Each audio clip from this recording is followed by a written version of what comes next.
Alhamdulillah, salatu wassalamu ala Rasulillah Sayyidina Muhammad ibn Abdillah wa ala alihi wa ashabihi wa azwajihi wa dzurriyyatihi wa ahli baitihi man tabi'ahum bi ihsan ila yaumil qiyamah. Hadirin hadirat yang berbahagia, satu keterangan yang cukup gamblang tadi telah disampaikan bahwa ya itulah perilaku Rasulullah, sebuah perilaku yang akhirnya di dalam Al-Quran disebut laqad kana lakum fi rasulillahi uswatun hasanah. Cuman saya kadang ini kalau terus mau ngajak mari mencontoh Rasulullah itu mikir saya, mari kita mencontoh Rasulullah. Mikir benar-benar saya. Rasulullah itu baik-baiknya manusia, kita ini belasak-belasaknya manusia. Kadang saya mikir, orang-orang ini Beb, jangankan nyontoh Rasulullah, nyontoh penjenengan aja susah. Loh, nyontoh itu, jangankan nyontoh Rasulullah, nyontoh penjenengan itu susah, alimnya susah. Makanya kadang yang dicontoh paling jenggotnya, paling gitu aja kan mudah. Itu nyontoh yang mudah, kupluknya, itu paling yang gondrongnya, itu paling. Tapi kalau nyontoh daleman, ini susah. Makanya mencontoh Rasulullah itu ya gampang-gampang susah. Kalau nyontoh jenggotnya ya bisa, tinggal dibiarkan aja ya berjenggot juga. Jubah ya tinggal beli. Yang susah itu nyontoh akhlaknya Rasulullah. Ada orang diludahi kok, yang ludahi nggak ada dicari. Saya nggak berani mencontohkan, mari kita mencontoh Rasulullah, nggak berani. Kenapa? Ya apalagi orang sekarang susah memaafkan, karena nggak bisa memaafkan hasilnya reuni.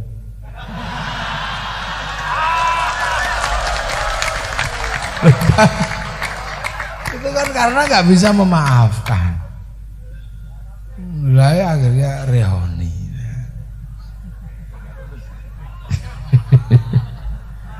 Makanya besok lagi kalau pacaran putus sebut alumni, jangan mantan. Kalau mantan nggak bisa reuni. Coba kalau alumni pacarku reuni.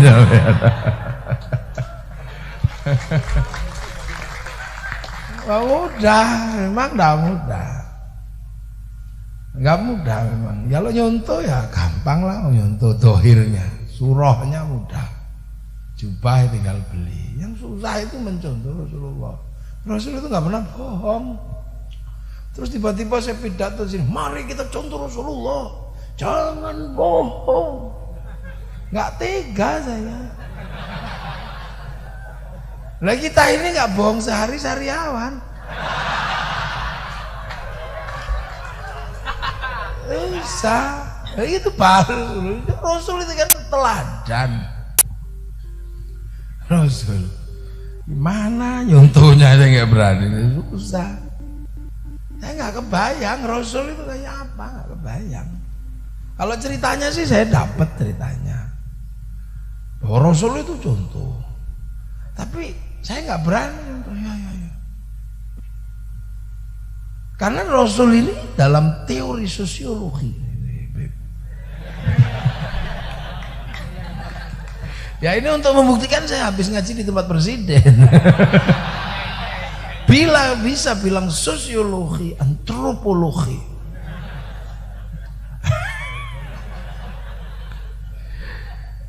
Ini ceritanya sih saya dapat ceritanya. Tapi akal saya ini nggak sanggup mencerna. Gimana ada anak usia 9 tahun itu bisa bergembira ria dinikah sama orang 50 tahun. Nggak nyanggup akal saya ini gimana. Jadi Rasul itu saya tahu lah ceritanya. Saya tiap hari baca hadis. Berapa kali saya baca bolak balik, mau dari belakang itu apa? Bahwa Siti Aisyah adalah istri Rasulullah yang paling cantik, anak konglomerat, muda, baru usia 9 atau 10 tahun. Rasulullah usia 50. Ceritanya tahu saya. Tapi yang nggak bisa saya cerna itu kok ada anak usia 9 tahun, 10 tahun dinikah sama orang 50 tahun kok riang gembira. Kalau orang sini bunuh diri. Loh. Jadi jangan sampai ini. Jangan sok-sokan ngerti Rasulullah. Maka jangan menurut Rasulullah, nanti dulu. Gak kebayang ya. Sampai sekarang tak pikir itu gimana dulu ceritanya. Ini makanya banyak yang mengatakan Rasulullah itu tukang sihir kalau nggak paham. Suasana batin dan psikologi Rasulullah waktu itu kayak apa? Nggak kebayang saya. Sampean coba usia berapa?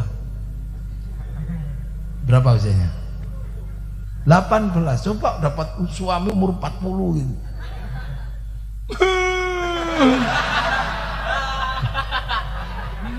Iya. Udah deh.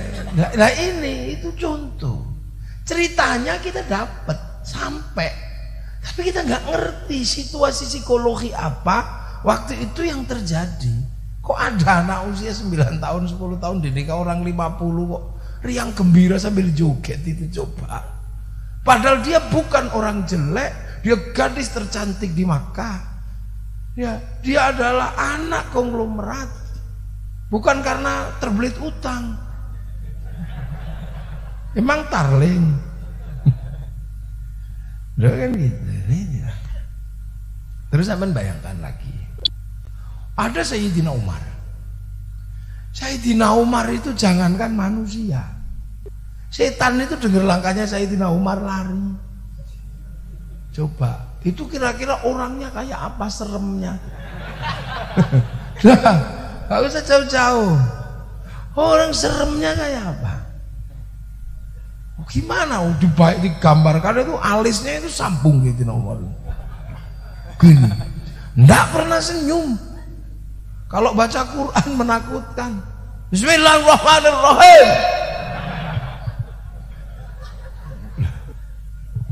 Kalau khutbah, ittaqullah, lari semua orang semasjid. Saking kerasnya, lu sampai Sayyidina Ali itu nadar.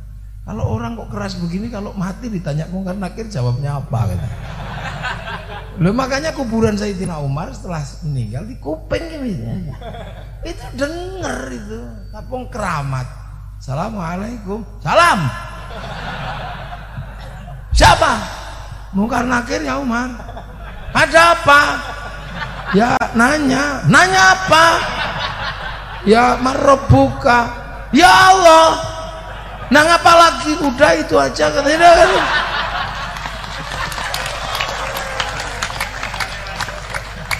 Ini dedengkot ini. Kelahi gak pernah kalah. Lo kok terus bisa nurut sama orang yang gak pernah kelahi, itu gimana ceritanya? Habib masih galak, masih gagah, gondrong serem gini. Rasul kan wajahnya aja tersenyum. Wajahnya basam, punya wajah yang tersenyum. Nah itulah yang membedakan Rasulullah sama Abu Jahal. Jubahnya mirip-mirip aja, wajahnya yang beda. Rasul wajahnya tersenyum, Abu Jahal wajahnya kayak orang kebelet ngising. Nah. Ya makanya orang stres itu lihat Rasulullah sembuh. Orang baik-baik lihat Abu Jahal tambah stres. Loh, orang kayak gitu Sayyidina Umar kok bisa nurut pada orang yang gak pernah kelahi. Kalau orang nurut sama saya karena saya tukang apa, karena orang tukang kelahi nurut sama saya, pantas saya tukang kelahi. Jadi takut, oh ini tukang kelahi. Saya tempeleng mau coba. Makanya orang kalau nah ini Rasulullah ini tidak pernah kelahi, selalu menghindar. Udah. Loh kok iso ada orang tukang kelahi itu nurut? Ini nggak kebayang. Ceritanya ada, Tapi suasana psikologi yang terjadi antara Sayyidina Umar sama Rasulullah nggak tergambarkan. Nggak ada yang bisa gambarkan. Itulah dalam teori epistemologi hermeneutika. Kali sekali ya. Biar kelihatan intelektual. Itu namanya real life. Kenyataan hidup hanya Rasulullah dan sahabat yang tahu udah masuk akal. Ceritanya sampai karena setelah hermeneutika 1 ada namanya ada namanya hermeneutika 2 itu narasi cerita. Nah, yang ketiga namanya historiografi. Nah, yang keempat ideologi atau kepercayaan. Nah, ini maka dengerin ini. Nah, ini ilmiah ini.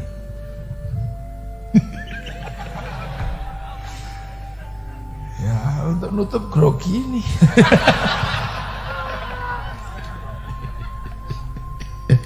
Nah, gimana ceritanya? Nggak masuk di akal coba. Orang yang suka kelahi gitu. Nah, sekarang terus Siti Khadijah, Sayyidatina Khadijah itu orang paling kaya, konglomerat paling kaya. Pembantunya ribuan. Loh kok suaminya di bukit? Kok bawa nasi ke atas, kok gak nyuruh orang? Kita gak kebayang penjenengan bikinin teh nyuruh. Bagus, bikin sendiri. Itu iya. Nyuci baju, nyuruh mesin cuci. Makanya perempuan sekarang banyak yang gak ngerti. Kalau bau keringat suaminya pindah ke lain hati.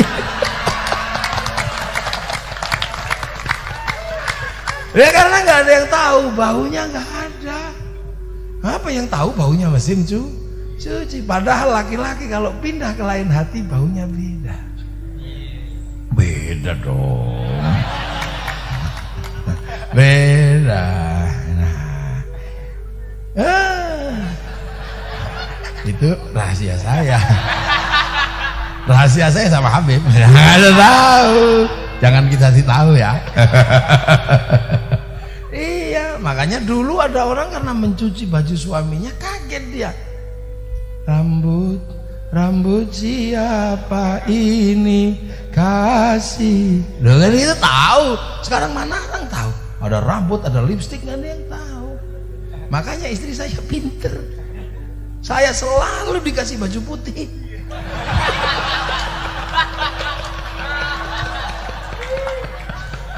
Kalau ada lipstik nempel ketahuan kita ini.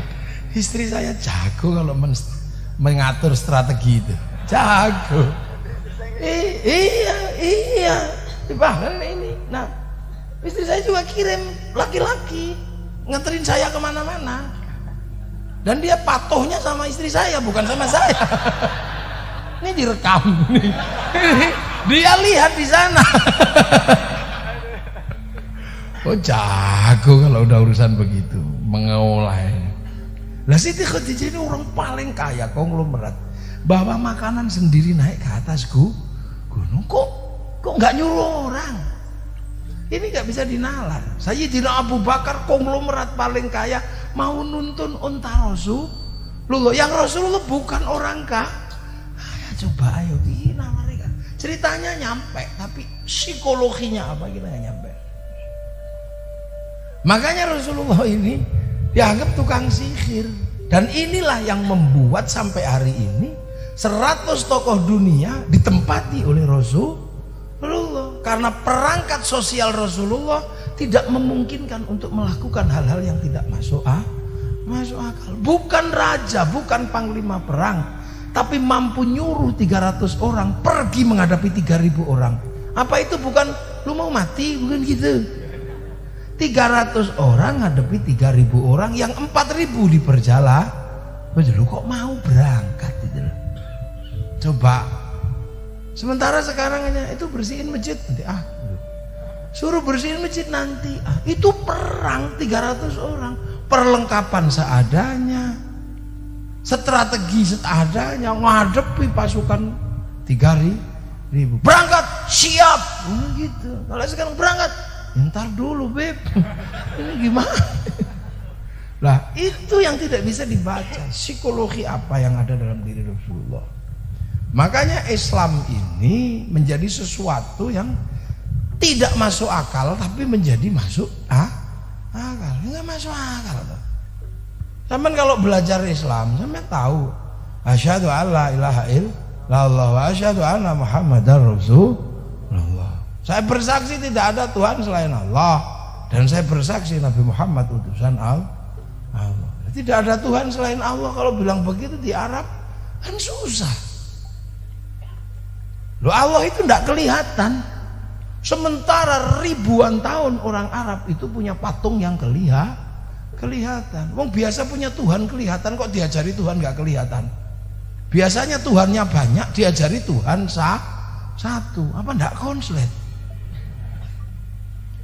Iya, biasanya Tuhannya banyak, diajari satu. Susah memahaminya.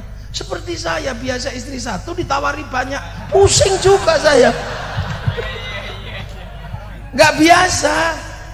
Saya tidak terbiasa. Saya ngomong santri biasa, dengan mulut yang berbeda-beda. Tapi dengan istri dua nggak biasa kayaknya. Gimana caranya? Satu aja pusing saya. Pagi-pagi sudah pidato.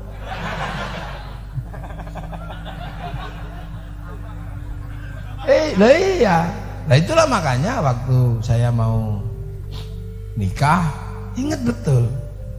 Mungkin gara-gara itu ya. Saya mau nikah itu disuruh ngaji kitab Uqudulujen sama kiai saya baca Uqudulujen. Nah di situ ada ja'ar rajulun ila Umar bin Khattab, laki-laki yang datang ke Sayyidina Umar. Saya nanya, ini siapa? Oh, Abu Dhar. Abu Dhar ngapain? Abu Dhar itu datang ke Sayyidina Umar untuk mengadukan istrinya. Jadi Abu Dhar itu punya istri satu, tapi cerewetnya luar biasa. Sementara Abu Dhar itu status sosialnya kepala suku, panglima perang, hartanya banyak, tapi istrinya satu itu cerewetnya luar biasa. Sampai berpikiran, ya Allah, kurang apa aku ini? Istri satu aja cerewetnya gini, aku kaya, panglima perang, istri satu cerewet, awas tak tukar tambah ya. Tapi sebelum tak tukar tambah, sebaiknya saya konsultasi sama Sayyidina Umar. Pasti ngerti lah caranya menaklukkan perempuan cerewet kayak gini. Mau setan aja takut. Datang sore-sore, Waalaikum. Gak jadi karena gak ada jawaban. Ternyata di dalam rumah Sayyidina Umar ada perempuan ngomel. Ternyata Bunyai Atikoh lagi ngomeli Sayyidina Umar. Sayyidina Umar diam gitu. Selesai ngomel baru Assalamualaikum. Salam. Siapa itu? Abu Dhar ya Umar. Insyaallah khair. Ada apa sore-sore begini? Jadi ya Umar, sama saja.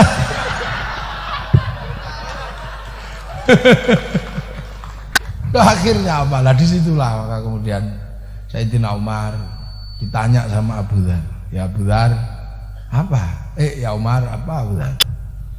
Aku nggak bayangin kamu kok kuat diomeli istrimu begitu. Nah ada pertanyaan gitu, Bunyai Atikoh datang bersembunyi di balik pintu. Awas kalau jawabannya menyakitkan. Omeli lagi. Ternyata jawaban Sayyidina Umar, iya Abu Dhar, kamu dengar sendiri, istriku Atikoh ngomel setiap hari. Tapi bagiku itu biasa, karena kemarahannya itu tidak sebanding dengan kasih sayangnya pada anak-anak dan keluarga. Ya langsung serap gitu. Coba kalau iya kayak radio rusak, wah comel lagi. Nah itu makanya kemudian saya diweling sama guru saya, ya kamu kalau ingin punya keturunan yang hebat, contoh Sayyidina Umar.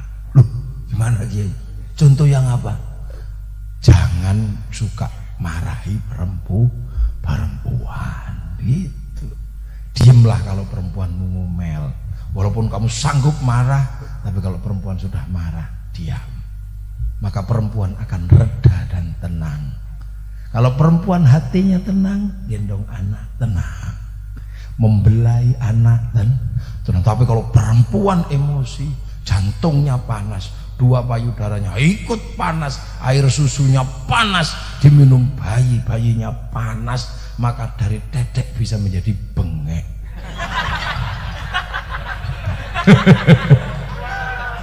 Nah itu, ya benar, dibilang saya, kamu jangan suka marahi perempuan. Perempuan itu sawah. Sawah itu harus selalu teduh dan dingin karena untuk nanam. Apalagi kalau sudah ditanami, jangan dibakar, tanamannya kebakaran. Iya, makanya perempuan ini seperti sawah, biar tanamannya bagus, aliri air yang bagus, kasih pengairan yang indah, pupuk yang indah. Maka perempuan jangan sekali-sekali nggak pegang uang. Lebih dikasih uang biar hatinya tenang. Kalau hatinya tenang, ngomong anak juga dan jangan dimarahi. Sawah nggak boleh dibakar, harus tetap tenang. Makanya kalau perempuan lagi marah itu biasa aja, nggak usah heran loh dia buang sampah. Nah laki-laki ini kan tempat sampah. Kalau sampahnya buang jangan ditutup biar sampahnya nggak masuk. Lah itu. Lah kenapa perempuan itu hidupnya stres? Stres nggak ada. Laki-laki sih enak. Perempuan dititipi anak 9 bulan di dalam perut.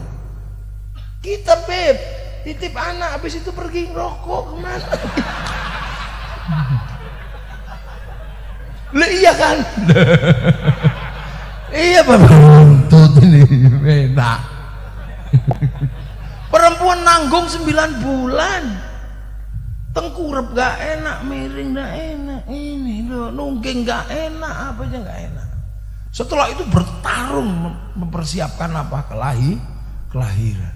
Setelah itu gendong anak gini, aduh ya Allah. Pagi-pagi istri saya sudah pidato, yang dipidatoi anaknya. Dan saya kadang itu gayanya kayak bela anak. Istri ngomel gitu, jangan lah anak kok dimarahi terus. Biarin. Gitu. Iya, ngomel pokoknya kalau udah terkait itu ngomel. Saya cuma diam aja. Nanti anak saya dibangunin, dicubit nangis. Gitu. Terus dijejer di kamar mandi disemproti. Habis itu ditulang satu-satu gitu. Pakai sepatu salah apa-apa salah. Nah saya pernah sekali ngomel sama istri saya. Bu jangan gitu ngurus anak yang baik. Rumah itu berantakan. Sudah ya Allah. Jangan gitu ngurus anak yang bagus. Tiba-tiba istri saya itu gak pernah begitu aku dipegang tanganku. Mas, apa? Marahi aku terserah. Tapi aku pingin satu saja. Apa? Kita beralih. Aku jadi laki-laki, Mas jadi perempuan. Saya bilang, ya, sehari aja ya. Ya, benar sehari saja. Aku yang ngatur strateginya. Ya terserah, pokoknya kita berganti peran. Engkau ibu, aku bapak. Nah terus, ya terserah Mas gimana. Oh ya sudah, aku ngerti caranya. Ini ada uang 10 juta. Pergi kemana terserah. Kamu cari teman-temanmu yang paling kamu kenal, ajak makan. Tapi berangkat dari rumah, jangan sampai anak-anak tahu. Jam 2 malam sudah harus pergi dari rumah ini. Cari temenmu, ganti aku yang akan jadi ibu. Wadah, istri saya langsung menyetir mobil wes sama temen-temennya. Wah, tadi aman saya. Ada tamu, anak masih tidur. Begitu subuh, mulai ya Allah, ayo nak bangun. Yang pertama ditanya, ibuku mana? Ya Allah, ada yang ngompol, ada yang pempesnya di bawah gini. Ada nya, ya Allah, gak kebayang saya.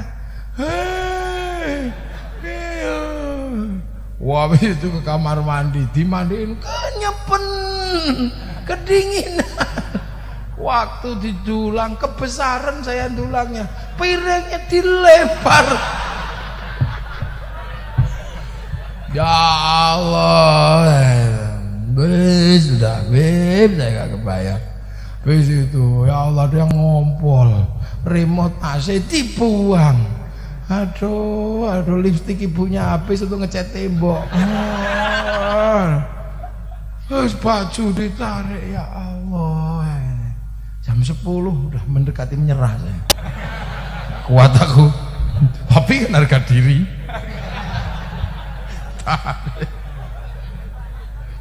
Jam 1 udah mulai menyerah. Wah, mati aku ini gitu. Umatku sebegitu banyak, bisa gila saya ini katanya. Wes sudah. Habis itu jam 2:30 saya telepon, Dek, ampun, aku menyerah, nggak kuat. Ya, ternyata apa? Tak telepon itu. Ternyata udah di rumah sebelah. Jadi dia tahan saya itu, udah ngerti saya pasti akan nyerah. Apa? Lo kok cepet pulang? Iya. Aku tahu kamu gak akan kuat, Mas. Gitu. Ya, biarlah aku yang tetap menjadi perempuan karena ini takdirku. Udah saya pegang tangannya, saya cium 7 kali tangannya itu. Wah, ampun setelah itu. Makanya saya membayangkan istri 2 nggak berani saya.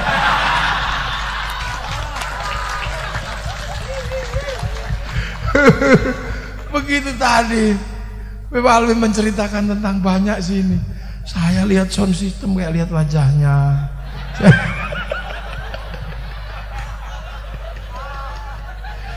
Makanya saya tadi, Bapak ya Ibu, ya jangan bikin perempuanmu marah. Nanti itu kalau perempuanmu marah, panas tubuhnya, redam kemarahannya. Jangan sampai sawah itu terbakar. Makanya saya ini kadang pernah sekali, Masya Allah nggak kebayang. Sama istri saya itu kelahi. Ini serius ini. Pagi-pagi saya bilang, Dek, nanti kan kawinan santri, tolong dandan yang cantik. Jangan sampai kalah cantik sama santri ya. Dandan habis subuh sampai jam 7. Ini saya nggak ngerti, belum pernah istriku dandan sebegitu lama. Tapi karena patuh sama instruksi suami dan nggak mau kelihatan kalah cantik, apa yang terjadi? Keluar dari kamar. Saya belum pernah lihat istri saya secantik itu. Belum pernah. Dari semenjak saya nikah belum pernah lihat ada perempuan secantik itu dari keluar dari kamar saya. Nggak tahu doanya apa. Pasti mirror on the wall. Nah, habis itu saya duduk di mobil di sebelah sini pergi, sebelah sini namanya Arifin yang nyupiri saya, santri. Nah di belakang ini istri saya. Saya lirik-lirik dari kaca. Aduh, ini nggak jadi berangkat ini kayaknya, saya bilang kan gitu. Ada hal lain yang harus diselesaikan. Tapi udah terlanjur jalan. Ya Allah, begitu berhenti di lampu merah, tak lirik istriku. Begitu habis lirik istriku, lihat ke depan saya. Ternyata di depan situ di lampu merah ada perempuan cantiknya luar biasa. Rambutnya merah, kacamatanya diubun-ubun. Ini masalah. Langsung nggak ada rimnya. Ya Allah, Pin, iku lono wedok kok ayu deh. Ini belum ya, itu nggak pakai nunggu detik. Tiba-tiba dari belakang ini saya dicubit kerasnya loh. Nah gitu dasar matanya laki-laki. Aku sudah dandan dari pagi gak ada yang muji. Itu perempuan sudah tersembunyi masih kelihatan dasar matanya laki-laki. Habis itu dari air matanya keluar semua. Udah berunteng semua. Habis dicubit. Ini pengalaman saya. Dan saya nggak mungkin menarik kalimat saya. Enggak Dek, nggak mungkin dong, saya udah ngomong. Iya. Akhirnya saya nggak bisa apa-apa. Sesek ini mau dicubit di sini. Wah, saya cuma bilang sambil mutar otak ya. Karena namanya santri dulu, putar otak. Sal kata, iya Dik. Apa ya? Dasar matanya laki-laki. Untung bukan dasar mata kiai gitu. Dasar matanya laki-laki. Perempuan sudah tersembunyi begitu masih kelihatan. Iya, aku lihat dengan jelas bahwa di situ ada perempuan cantik. Tapi dia sudah tersembunyi, Mas. Apa selalu begitu matamu? Iya, karena aku laki-laki. Perempuan cantik tersembunyi kayak apapun pasti aku tahu dan mampu melihat. Karena kalau aku nggak mampu melihat perempuan cantik dan tersembunyi, mana mungkin aku dulu menemukanmu.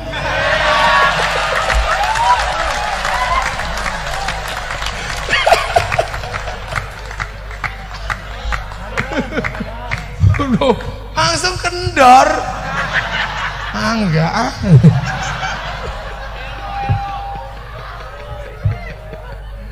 Lah itulah. Itu ya Allah kadang itu. Nah itu makanya rendah. Nah inilah saya Dina Umar. Itu. Makanya kita tidak usah kaget-kaget. Laki-laki gagah. Dia juga gayanya aja. Saya tahu kok. Makanya kalau ada pawangnya. Jadi memang ini kita nggak bisa membayangkan Rasulullah itu dengan teori-teori hadis yang ada itu adalah ceritanya. Situasi psikologisnya nggak bisa kita tangkap. Bayangkan Islam itu mengajarkan sesuatu yang nggak bisa, yang nggak dikenal oleh orang Arab sebelumnya. Orang Arab itu jarang mandi. Tiba-tiba Islam nyuruh mandi toharoh pakai air di sebuah tempat yang nggak ada air. Coba orang minum aja susah, suruh mandi, suruh jinabat.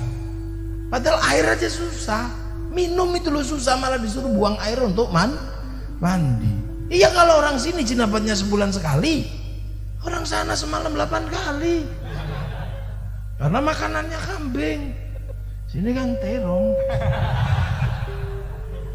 Nah, tempat yang panas seperti itu disuruh puasa. Tempat yang panas disuruh buka kepala kalau lagi tawaf. Di mana syahwat terhadap perempuan begitu tinggi, kalau tawaf perempuan malah disuruh buka muka. Syahwatnya tinggi, sementara pada saat yang sama yang laki-laki disuruh pakai baju nggak ada jahitannya. Coba itu kalau mau melakukan sesuatu kan tinggal wes gitu aja. Coba wih lu gitu bisa dipatuhi sama orang Arab, bisa dipatuhi gitu. Loh ini kan ceritanya gimana? Makanya kalau bisa cerita bisa, tapi yang paham siapa? Ya orang yang hidup bersama Rasulullah. Maka yang bisa mencontoh Rasulullah adalah orang yang hidup bersama Rasulullah karena ngerti suasana batin di mana Rasulullah ada.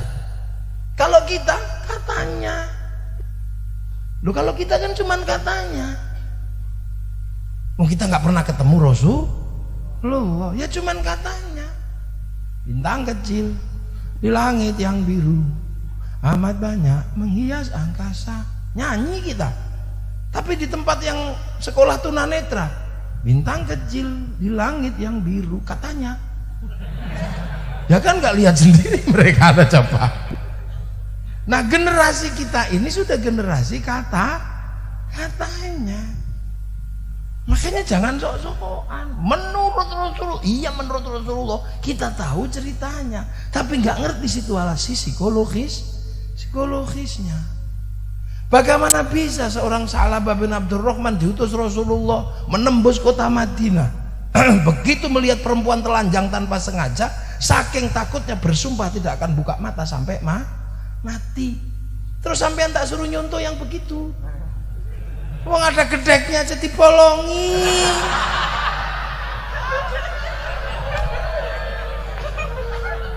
Enggak lah, sorry ya nggak gitu, udah. Lalu kita mau ngomong apa? Coba, ayo, kita ngomong apa? Kita bisa cerita. Makanya kiai-kiai tidak pernah mari kita langsung mencontoh, enggak ada kiai, enggak. Kita ini sudah tidak ketemu Rasul, ketemunya para habaib begini ini. Ya kira-kira beginilah. Gondrong-gondrong juga gitu Rasul kan? Rasul kan gondrong juga. Makanya kalau potong sahabat berebut rambutnya. Itu yang tersisa kan panjang sekali itu rambutnya. Emang Rasul rambutnya pendek? Enggak, panjang. Ini. Iya, panjang rambut Rasulullah. Enggak ada rambut Rasulullah kok pendek gini. Rambut tentara. rambut banser. Rasul rambutnya panjang, gagah Rasul. Gini.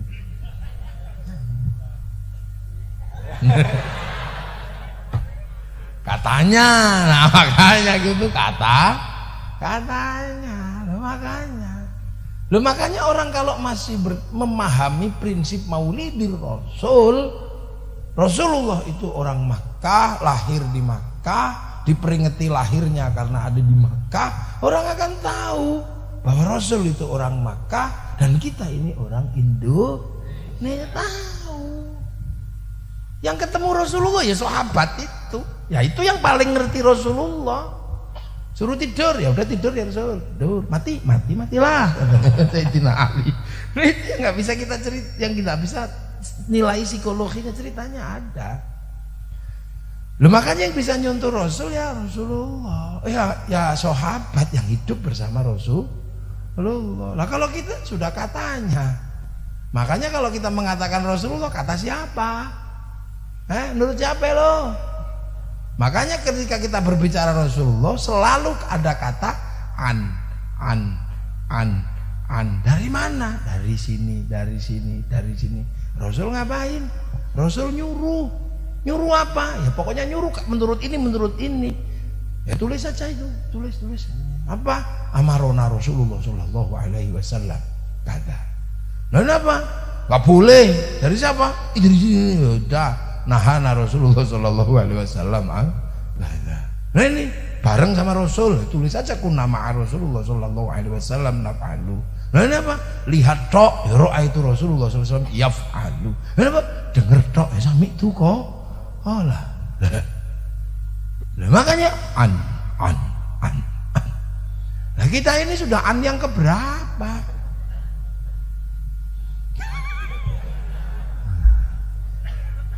An. Ya sudah. Makanya tergantung kalau kita dari siapa, dari Kiai Hasyim ya Nahdlatul Ulama. Kalau kita katanya Kiai Dahlan ya jadi Muhammadiyah.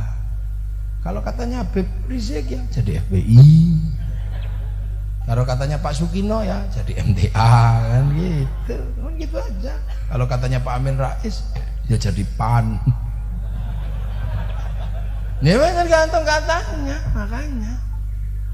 Nah kebetulan kita ini katanya Kiai Hasyim Asy'ari yang sudah teruji keilmuannya, yang hafal Kutubus Sittah, Sahih Bukhari, Sahih Muslim, Sunan Abu Dawud, Nasai, Tirmidzi, Ibnu Majah. Baca itu Hasyim Asy'ari orang Jombang.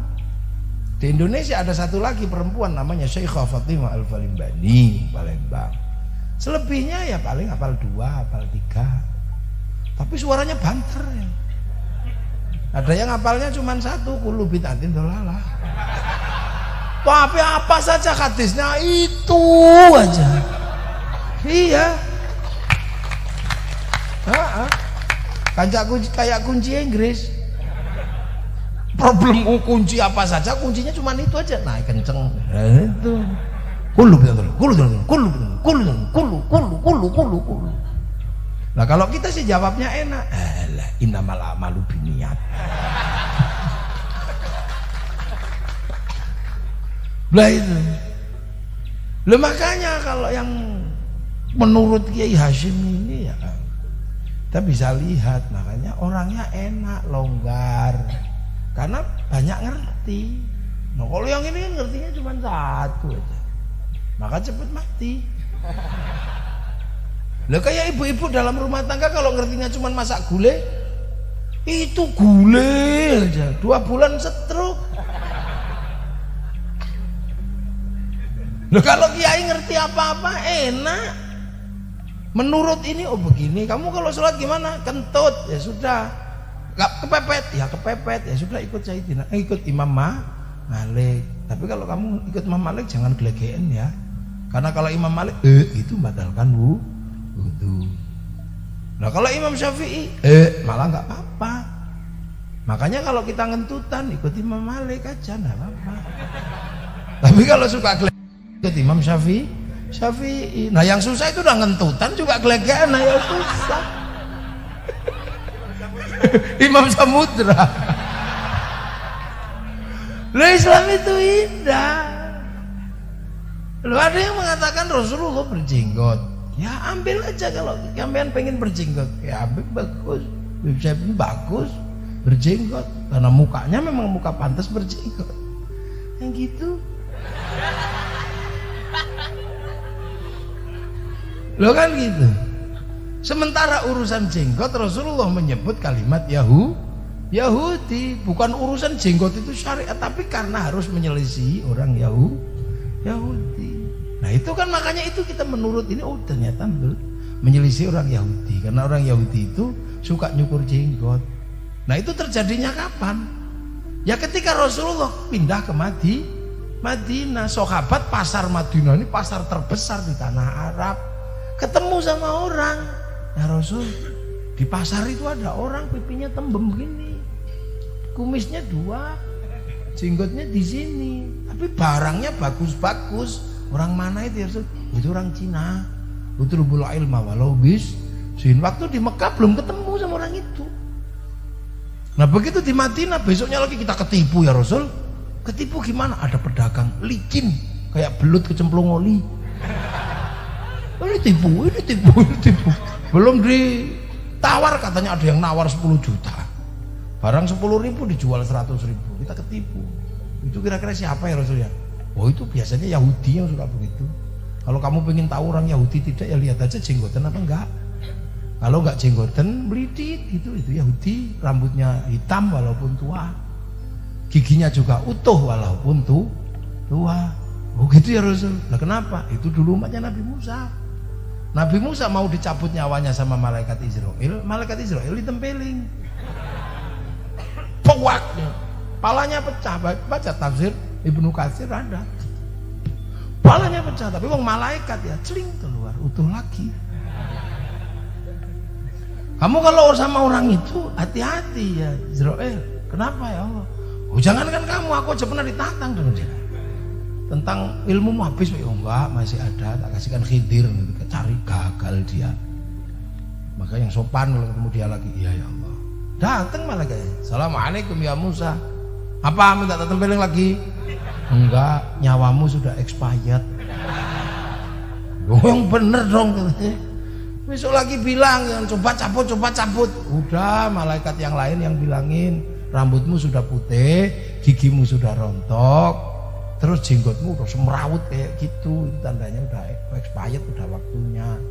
Oh ya udah, kalau gitu cabut. Dicabut. Begitu dicabut, orang Yahudinya mikir, nah ini jalan keluarnya. Akan ku semir rambutku, akan ku perbaiki gigiku, akan ku cukur jenggotku, biar kalau malaikat Israel datang, oh belum waktunya, gitu. Lah itu ada dalam kitab-kitabnya Bani Israel. Namun nggak pernah baca soalnya. Orang Bani Israel itu makanya banyak yang mati itu digundul sama dicabuti giginya, biar kalau mati dikira bayi. Makanya ada cerita malaikat Mungkar Nakir kaget, oh ada bayi mati, kadang ada bulunya, diserahkan sama malaikat Ridwan. Ya Ridwan, ada bayi mati agak besar. Bukan bayi, ini digundul, ini dicukur, enggak lah protapnya begitu kalau nggak ada giginya bayi. Bukan, ini bukan bayi, ini gundul. Enggak, ini bayi pokoknya tak serahkan kamu lah. Enggak bisa, sebelum kamu pergi tak ces dulu. Kamu kalau pengen tahu gimana caranya, gampang, aku kan punya bidadari banyak. Bidadari turun ya, nggak usah pakai baju. Nah bayi yang besar itu twing, noan dipilek. Nah itu ada dalam kitabnya orang Bani Israel. Jadi makanya tafsir Bani Israel itu masalah, suka-suka dia aja. Lalu termasuk Bani Israel menggambarkan perbedaan laki-laki dan perempuan. Laki-laki begini, perempuan begitu. Karena buah khuldi berbuah 6. Yang 3 diambil, ya 6-6-nya diambil, 3 diambil sama Nabi Adam, serahkan Siti Hawa, gak kuat mecah, pukul sama Nabi Adam, pecah, serahkan Siti Hawa, baru mau dimakan ketahuan Allah, sembunyikan di sininya. Gitu. Nah yang 2 ditaruh kiri kanan, makanya pelentung sini situ pecah. Nah yang laki-laki Nabi Adam panen satu ketahuan, dilek satu di sini nyantol. Nah yang dua dipetik masih ada gagangnya, sembunyikan sini, udah kan? Lah itu makanya dilarang tafsir Israiliyat itu untuk nafsiri Quran karena iseng mereka itu. Nah ya makanya ulama-ulama yang tahu bahwa oh ternyata ada problem jenggot dengan orang Yahudi. Begitu di kampung yang tidak ada Yahudi, ulama-ulama dulu sudah nggak ribut masalah jenggot. Loh, itu suasana sosiologi antropologi yang berbeda dan geografi yang berbeda. Loh kan gitu. Jangan pornografi. Dah inilah. Nanti kalau ngaji begini tuh lupa kadang saya bisa begini. Itu beda. Makanya nggak ribut. Makanya kemarin Kiai Said sampai mengatakan jenggotan itu goblok. Itu zaman kalau nggak paham akan ribut. Seolah-olah melawan syar'i, bukan. Di Surabaya itu, di Jawa itu kan banyak makam wali. Tiba-tiba ada orang-orang iseng mengatakan Wali Songo tidak ada. Oh tidak ada itu Wali Songo. Pak Wali Songo fiktif. Karena sebelum Wali Songo Islam sudah masuk ke Indonesia lewat jalur mana? Lewat jalur dari Aceh. Nah ya rusuh loh. Wali Songo dibilang nggak ada. Nah yang bilang begitu jenggotan semua. Ada bahasa lama jenggotan, ada inisialnya siapa tadi? Ada istilahnya, ada inisialnya BR, BS, Badrus Salam. Ketularan saya sama website ini, ketularan saya. Nah, itu mengatakan Wali Songo tidak ada. Ada SB, Subhan Bawazir. Enggak jadi inisial web. Ini sih sial. Ada namanya Zainal Abidin, ini juga brewon. Nah makanya terus Kiai Said mangkel dasar orang kalau jenggot ini goblok. Sehingga nah orang ini balas Kiai Said yang goblok. Orang Wali Songo, apa penerus Wali Songo kok mengatakan orang berjenggot itu goblok? Padahal seluruh Wali Songo itu berjenggot. Loh, katamu nggak ada.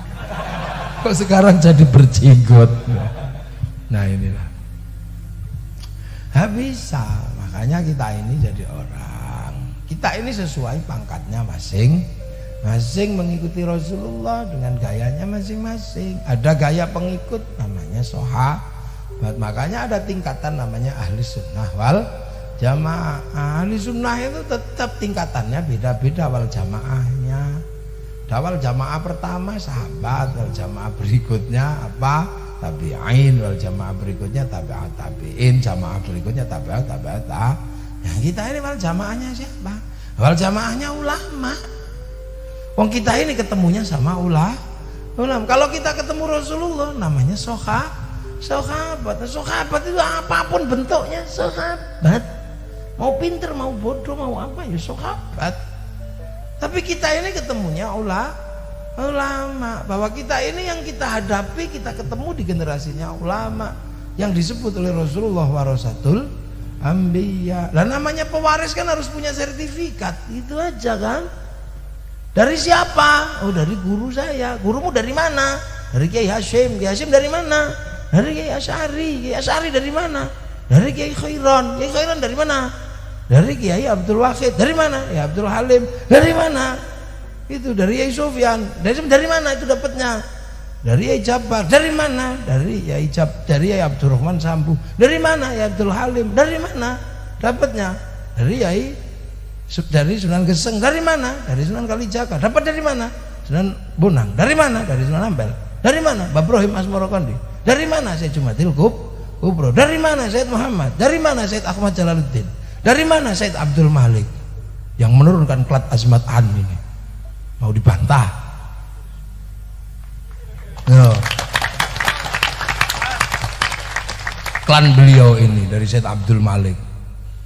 Loh, mau dibantah. Loh, itu ada yang bantah kemarin tak tari orang. Jangan gitu loh. Lah itu dari mana? Dari Said Alawi Amil Faqih. Dari mana Said Ahmad Sokhib Mirbat? Dari mana Said Ali Khuliq Qasam? Dari mana Said Alwi? Dari mana Said Muhammad? Dari mana Said Alwi? Dari mana Said Ahmad Al-Muhajir? Dari mana Said Aisyah Naqi? Dari mana Said Ubaidillah? Dari mana Said Muhammad? Dari mana Said Ali Uraidi? Dari mana? Kan gitu terus ditanya. Dari Said Ja'far Shadiq. Dari mana Said Muhammad Bakir? Dari mana Said Ali Zainal Abidin? Dari mana Sayyidina Hasan Husain? Dari mana? Dari Sayyidina Ali. Dari mana? Ini yang dapat dari Rasulullah Muhammad sallallahu alaihi wasallam. Lah kita ini wal jamaahnya ulama, betul. Ulama-ulama bikin organisasinya ya Nahdlatul Ulama. Wong pangkatnya cuman pangkat muridnya ulama. Kamu itu kalau muridnya Nabi, kamu Nahdlatul Sahabah. Lah itu lo makanya orang NU ini nggak gampang konslet karena tahu urutan maulid dan urutan khol. Ibarat kepegang sirotol mustaqim, tidak kehilangan sirotol ladzina an'amta alaihim. Memang itu tidak dibuat oleh para ulama, dibuat agar kita tidak kehilangan kontrol bahwa kita punya generasi yang berbeda, gayanya berbeda. Jangan kemudian ini zaman Rasul gak ada, ini zaman Rasul gak ada, ini zaman Rasul gak ada. Mukamu itu gak ada di zaman Rasul. Ini ya Allah, kadang itu sok-sokan orang-orang. Nah ini makanya maulid, khol bagi generasi milenial ini sangat dibutuhkan. Begitu zaman milenial ini sangat dibutuhkan. Kenapa? Orang bisa tidak butuh siapa-siapa di generasi milenial ini. Dulu zaman saya ngaji mesti ketemu guru. Sekarang nggak perlu ketemu guru, makanya ilmunya dapat, akhlaknya hilang karena ketemu sama Google. Ngajinya tongkrong di atas WC. Ini percepatan kehidupan yang luar biasa. Dulu kita bersama, kenapa? Dengerin radio sahur sepuh, satu radio didengarkan 50 orang. Kita lihat TV, berbanyak orang kampung lihat. Sekarang itu hilang semua karena apa? TV sudah kalah sama internet, sama gadget, sama apa. Ini loh generasi milenial. Kalau kita nggak waspada, millennials killing everything. Milenial ini membunuh segalanya. Manusia terbunuh semua. Pak Pos habis sekarang dibunuh sama milenial. Dulu nganterin surat, sekarang kalah sama SMS. Dulu saya waktu kirim surat sama kekasih saya itu, saya cari kertas pink, tulis warnanya harum, cari Pak Pos. Makanya ada lagu Pak Pos. Nah gini kan, Pak Pos ada. Kita berikan, habis itu seminggu berikutnya kok lewat Pak Pos dapat balik. Oh enggak, ternyata berdebar-debar. Wah, maka generasi zaman saya ini kalau sudah cinta masuk ke hati. Kenapa? Warna cinta itu menyakitkan, gak bisa ketemu. SMS surat gak dibalas, sampai rindu itu sampai menyakitkan. Rindu itu seperti membunuh sudah. Kita bisa menggigil karena cinta, karena nggak ketemu. Lihat tiang listrik seperti lihat wajahnya. Makanya orang-orang tua seusia kita, kalau berkomitmen kita bisa pegang karena cinta itu sampai di sini. Anak-anak muda sekarang nggak merasakan indahnya cinta. Anak milenial tidak merasakan cinta yang menyakitkan, yang menusuk tidak lagi dirasakan.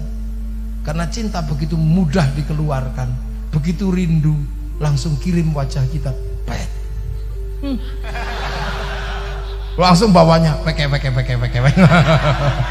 mah lah, bodoh sekali. Lah, supermarket itu nanti juga habis karena anak sekarang bisa belanja online. Anak saya usia 14 tahun sudah tidak pernah, jarang belanja di Indonesia. Belanjanya ke Kanada. Anak saya. Iya usia 14 tahun kalau belanja ke Missouri. Kemarin belanja dari Kanada. Saya tanya berapa nak harganya? 17.000. 17.000 tuh kok Kanada. Apa? Peniti gitu. Loh itu terus ongkosnya berapa? Kita nggak kebayang. Loh itulah masa depan. Nah itu kalau terjadi dalam agama sangat beresiko, karena orang bisa belajar langsung dari sumber, kehilangan jarak yang jauh, kehilangan ruang dan waktu. Makanya orang sekarang langsung mari kita belajar kembali kepada Rasulullah. Kenapa? Karena bisa baca Quran dan Sunnah dalam kitab yang langsung dibaca. Kalau nggak bisa ya cari terjemahan. Dunia dilipat semua hari ini. Dulu kalau mau baca koran, nunggu korannya Pak Lurah selama seminggu baru bisa kita baca. Dulu zaman segitu kan gitu, baca koran. Sekarang nggak bisa. Pengen lihat Afrika dulu nunggu flora dan fauna. Di TV. Lah sekarang kamu mau lihat dunia, dari sini cukup India keluar, bokong India keluar, tengu India keluar. Loh ini dunia saya nggak butuh siapa-siapa. Nah dalam agama pun orang menjadi mudah belajar langsung menurut Rasul begini, menurut Rasul begini. Makanya banyak sekali orang sekarang yang kehilangan ruang dan waktu, kehilangan jarak. Hasilnya apa? Ya orang ini menjadi orang-orang yang tidak lagi memahami bahwa ada perjalanan panjang. Islam itu melalui proses wal jamaah yang beda, langsung ahli sunnah. Ya nggak apa-apa kalau kuat, tapi lama-lama sebagian konslet, tahu-tahu jadi teroris gitu kan.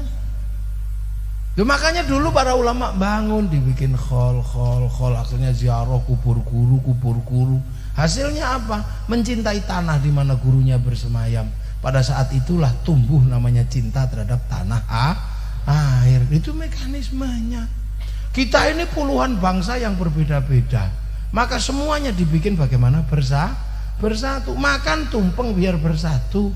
Ingkung ayam biar bersatu. Loh ini yang dulu dilakukan oleh para ulama. Nah sekarang orang langsung cheat gitu. Dia nggak ngerti. Makanya taunya wawajataka dolam fahada. Dia tidak tahu al-amin, tidak tahu apa. Itu ini yang kayak gini ini. Makanya para sekarang masih langsung kembali pada Quran dan Sunnah. Ya karena apa? Dia bisa belajar langsung kepada Quran dan Sunnah. Dia lupa bahwa Quran dan Sunnah itu tumbuh dari psikologi manusia pada zamannya. Nah, itu makanya jangan heran sekarang. Balik sana, nah ada bid'ah. Nah beliau saya senang, beliau kupas satu-satu. Nggak sempet kalau saya. Nggak sempet ya, ngupas nggak sempet. Karena saya selalu grogi kalau lihat ini. Grogi. Nah inilah. Nah makanya orang yang suka maulid, suka khol, nggak pernah lupa lompatannya itu nggak terlalu jauh. Masih punya guru di kampungnya apa. Yang lain langsung lompat. Makanya orang-orang yang konslet itu nggak suka mulutan, ya kan, nggak suka khol. Akhirnya lupa bahwa dia kedudukannya muridnya ulama. Langsung gayanya kayak muridnya Nabi. Asyidda awalal kufar ruhama ubainahum tarom rukaan sujada yabtaquna fadlan minallah wa ridwanan simahum fi wujuhihim min atharis sujud. Langsung galak sama orang kafir. Ya itulah. Nah ini makanya untung kita diajari metodologi meruntut ruang dan waktu. Selamat akhirnya. Nah ini loh, bahwa maulid sesungguhnya adalah produk sosial. Untuk apa? Membuat manusia tidak kehilangan kontrol dalam ruang dan waktu yang berbeda. Nggak mau, ya mau mengsle, langsung konslet. Kita nggak punya listrik, yang punya listrik orang luhur sana. Maka orang sini bangun tiang sama trafo, kabel tiang trafo, kabel tiang trafo. Masuk rumah kasih meteran, paket berapa yang kamu butuhkan? 300, apa 250, apa 600, apa 900, apa 1300. Dari dalam rumah itu kita colokkan TV-nya selamat. Walaupun kita ngerti kabel gede di situ ada setrumnya, jangan bledos TV-mu. Nggak pakai madhab lah. Kalau nggak pakai madhab terus katanya siapa? Enak banget. Ya inilah kadang kita ingetin juga susah karena mereka pinter, bisa Makanya ya udah, kadang saya udah deh orang-orang kayak gini nanti lama-lama juga kembali. Akhirnya sekarang banyak yang udah kembali, kapok sudah. Dulu Sayyidina anti, sekarang mau Baginda, Nabiyina mau, tapi belum Sayyidina. Setelah tahu dalil la taj'alu du'a ar-rasuli bainakum ka du'a ibadukum Allah. Tumpeng nggak mau, sekarang nasi kotak mau. Ingkung ayam nggak mau, tapi suwi tok mau. Itu, ya kan? Suwuk nggak mau, tapi ruqyah mau. Mau semua sekarang. Ilaruhi nggak mau, tapi semoga arwahnya mau. Alat musik nggak mau, tapi mulut mau tum. Namanya nasyid. Makanya kalau mereka selalu mengatakan, mari kita kembali kepada Quran dan Sunnah, ya kembalilah, wong kamu pernah pergi.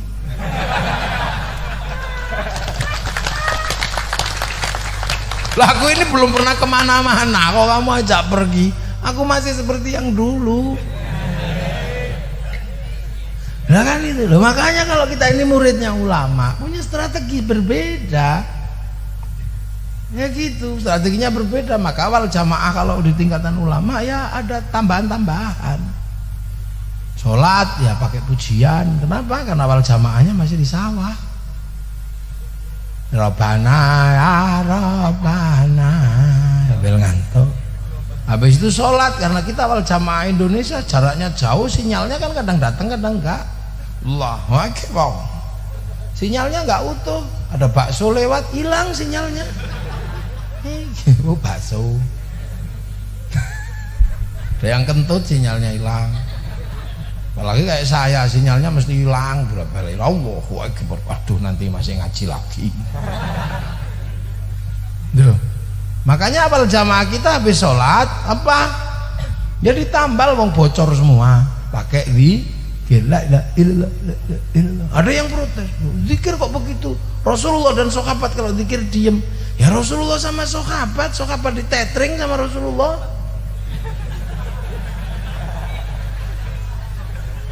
Lha iya ta, wong anitum harisun alaikum bil mu'minina raufur rahim, ditetring. Ya online.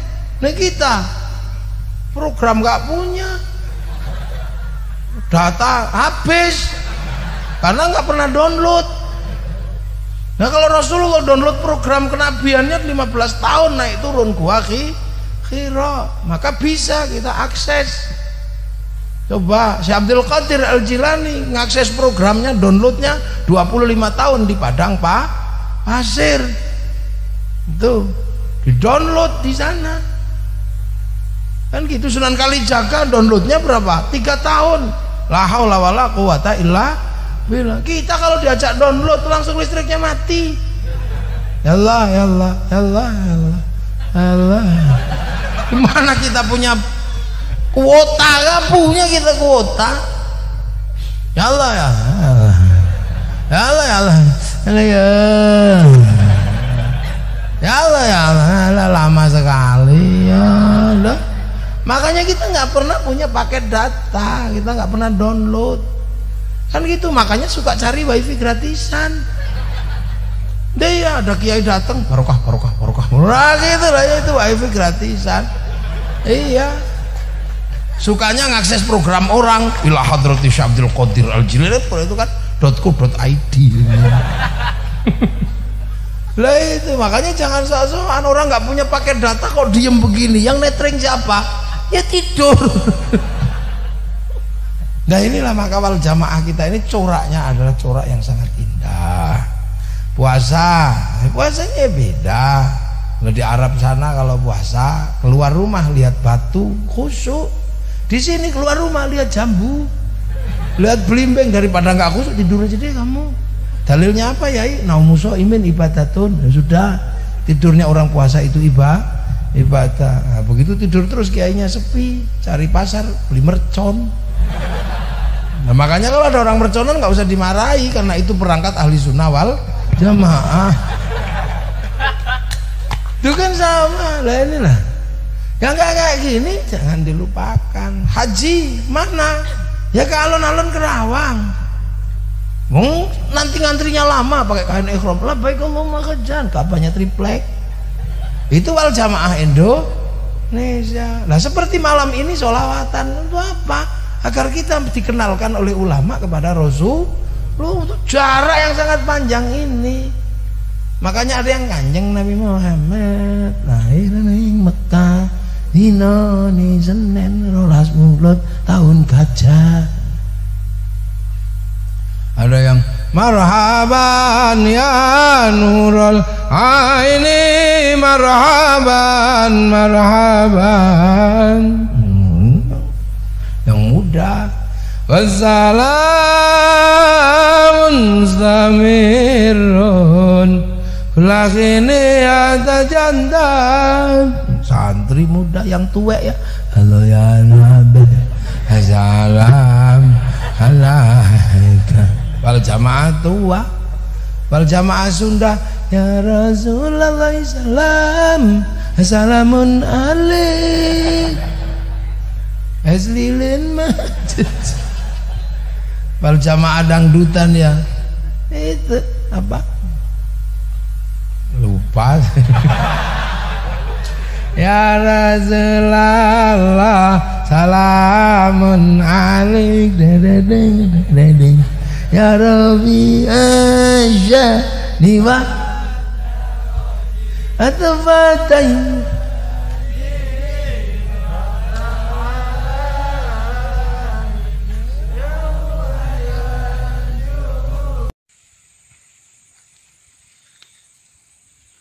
Suasana di perkebunan.